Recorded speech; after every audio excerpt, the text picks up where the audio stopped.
Vamos a hablar de alguien que cuando yo diga el nombre no van a tener ni idea de quién es, pero va a pasar algo que les va a rememorar. Porque, por ejemplo, si yo digo Benedict Arnold... Ay, pensé que era Ricardo Ford. No, vos yo digo Benedict Arnold, vos no tenés ni idea de quién Pero es. no pueden matarme por ser Krusty. No. ¿Cómo sigue? ¿Cómo sigue? ¡Benedict Arnold! ¡El Benedict Arnold que tramaba entregar West Point a los odiados británicos! Claro, ese comentario que pasa al pasar por los Simpsons, todo el mundo que vio los Simpsons sabe los diálogos de memoria. Ese es uno de los capítulos donde todavía se veían y se aprendía uno de los diálogos de memoria. Es cuando Homero es payaso. Y en una de las veces que se lo lleva a la mafia y lo va como atacando, él va tirando nombres para ver si zafa. Y uno de los que dice, ¿cuál es, Dayan? ¡Benedict Arnold! ¡El Benedict Arnold que tramaba entregar West Point a los odiados británicos! Claro, esto viene a colación porque Benedict Arnold es la figura característica del traidor en Estados Unidos. O sea, cuando vos decís traidor, lo primero que te dicen en Estados Unidos es Benedict Arnold. El tipo quedó asociado a eso. No fue casualidad, ¿no? Vamos a ver qué hizo o qué pasó para que pase esto. Lo primero que voy a aclarar es que vamos a hablar un poco de la independencia de Estados Unidos, o de Estados Unidos en sí, y de su historia, de la cual sabemos algunos datos sueltos en general en el común de la gente. Uno de los datos que sabemos es cuándo es la independencia de Estados Unidos. 4 de julio. Bien, pero está mal. El 4 de julio de 1776, que es la fecha asociada a la independencia de Sí. Estados Unidos, está bien lo que vos decís, no es la verdadera fecha de independencia. Es como si nosotros habláramos en Argentina del 25 de mayo de 1810. Ah, mira. Que si alguno sabe un poquito más de historia, o si no se lo cuento, el 25 de mayo de 1810 no es la verdadera fecha de independencia de Argentina, sino que es el 9 de julio de 1816. Pero ¿qué pasa? Fue la primera vez que se formó una suerte de asamblea de gobierno que decidió dejar de responder a una fuerza extranjera europea. Rapidito, ¿por qué en Argentina sucedió el 25 de mayo de 1810? Bueno, porque en ese momento en Europa, España había sido tomada por Napoleón, por Francia. Y quien era el rey, digamos, de España en ese momento era José Bonaparte, que le decían Pepe Botella porque era bastante ebrio. Ese tipo era francés. Entonces, las colonias argentinas, las colonias de las Provincias Unidas de Río de la Plata, ¿qué dijeron? Pues nosotros no le vamos a responder a un gobierno francés. Nosotros somos colonia española. Entonces, ahí empieza la gesta un poco de la independencia.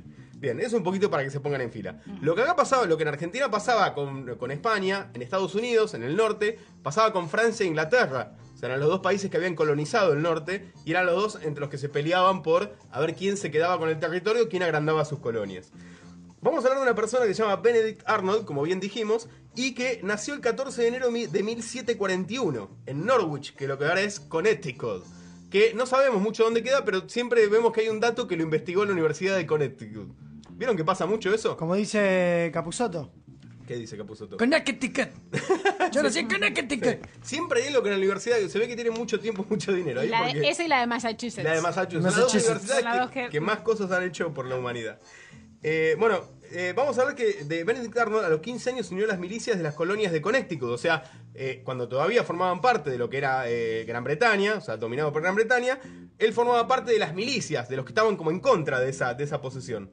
En esa condición, o sea, pero también no les quedaba otra, porque había digamos, como era acá el virreinato, había un gobierno de Gran Bretaña al que tenían que responder. Entonces, en esa condición, participó Benedict Arnold en el gobierno, en el ejército formado por Gran Bretaña para expulsar a los franceses. O sea que la primera batalla, lo primero que hizo Benedict Arnold en su carrera militar fue enfrentar a los franceses del lado de los británicos.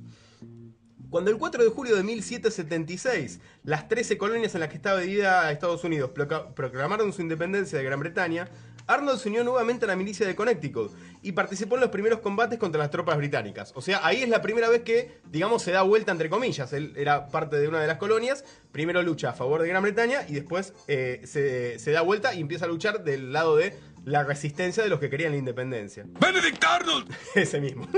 En 1777 se le confió la jefatura de las tropas del valle del río Hudson para evitar la penetración de las tropas británicas desde Canadá.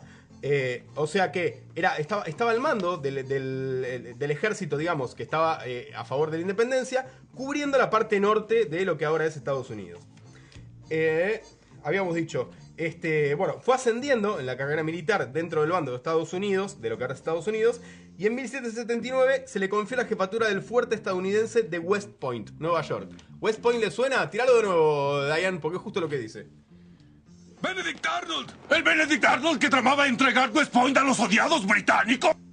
Que era West Point, que era eso, bueno, era un fuerte que estaba en el norte de Nueva York y que servía como punto central, era un punto estratégico para la milicia que se estaba desarrollando.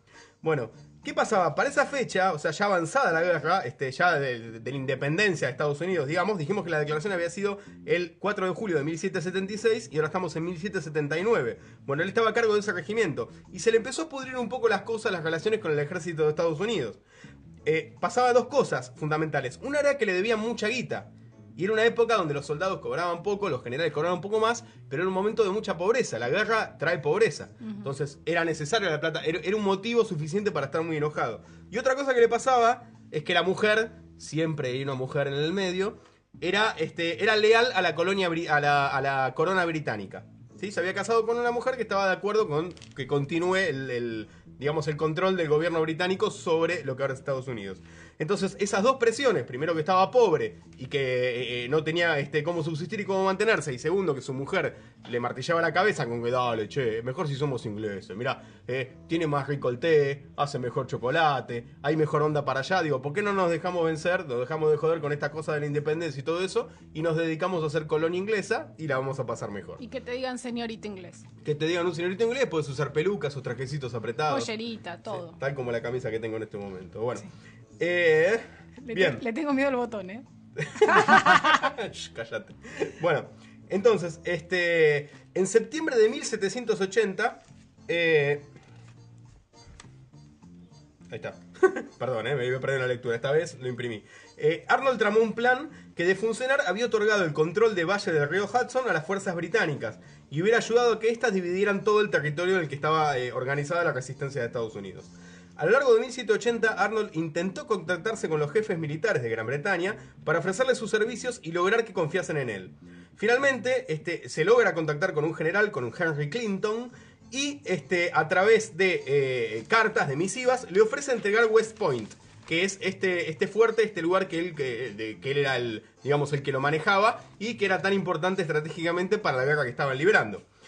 Clinton aceptó los servicios de Arnold y le prometió un alto rango militar en el ejército británico, así como una elevada suma de dinero, para cual le envió como intermediario al mayor John André. O sea, le mandó un mensajero diciéndole, dale, todo bien, te damos plata, que era lo que él necesitaba, y además te damos un alto rango en el ejército del otro lado, en el ejército de Gran Bretaña. Todo lo que tienen las guachas. Claro, tipo, no perdía su carrera del ejército, digamos, y además le daban la plata que necesitaba y que el gobierno de la independencia le venía negando porque, bueno, no estaban en condiciones tampoco.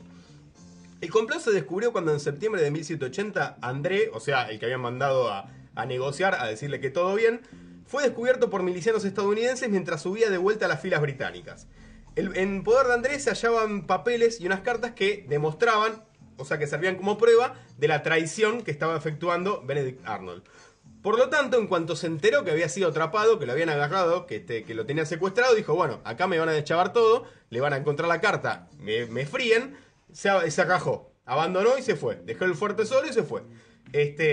Peor suerte corrió el mayor John André, que lo ejecutaron por traición, bueno, por haberlo encontrado en asuntos turbulentos. Una vez a salvo, Arnold dirigió... Perdón, me salté la línea. ¿Qué hizo? Perdón, me equivoqué de discurso. Me equivoqué de discurso. Bueno, ¿qué hizo? Se fue del lado británico. Le fue a hablar a ese general y dijo, escúchame, ya habíamos arreglado, me descubrieron, pero acordate que estaba todo bien. Y lo aceptaron del lado británico, y incluso hasta le dieron unas fuerzas para que maneje, le dieron las fuerzas británicas en Nueva York, por lo cual lo nombraron brigadier general en el ejército británico y le dieron igual 6.000 libras esterlinas, que en ese momento era mucha plata, por la plata que le habían prometido y porque había decidido traicionar, digamos, a los independentistas.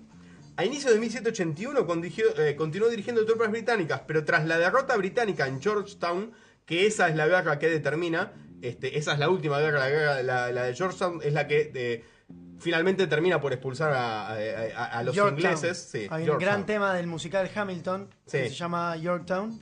Muy recomendable, después por ahí le pedimos. Me alegra que lo puedas Ponemos pronunciar un mejor que mito. yo, porque yo para eso, digo, yo de historia un poco te sé, pero de pronunciación inglesa ando menos 10. Bueno, así que bueno, por lo tanto, habiendo caído las tropas británicas en lo que ahora es Norteamérica, tuvo que irse finalmente a Londres, ¿no? Al continente, a Gran Bretaña.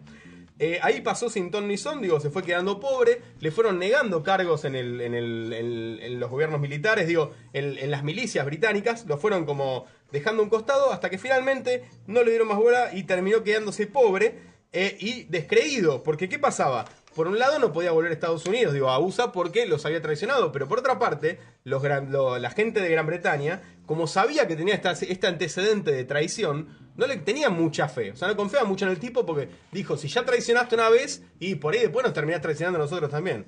Así que terminó siendo un traidor para los norteamericanos, siendo un traidor también para los británicos que no confiaban en él, pobre, y terminó así sus días en las calles de Londres, casi como un porrocero. Y si vos vas a Estados Unidos y hablas con alguien que más o menos tenga una edad avanzada o sepa un poquito de historia, te va a decir que la referencia de traición en Estados Unidos quedó a nombre de Benedict Arnold.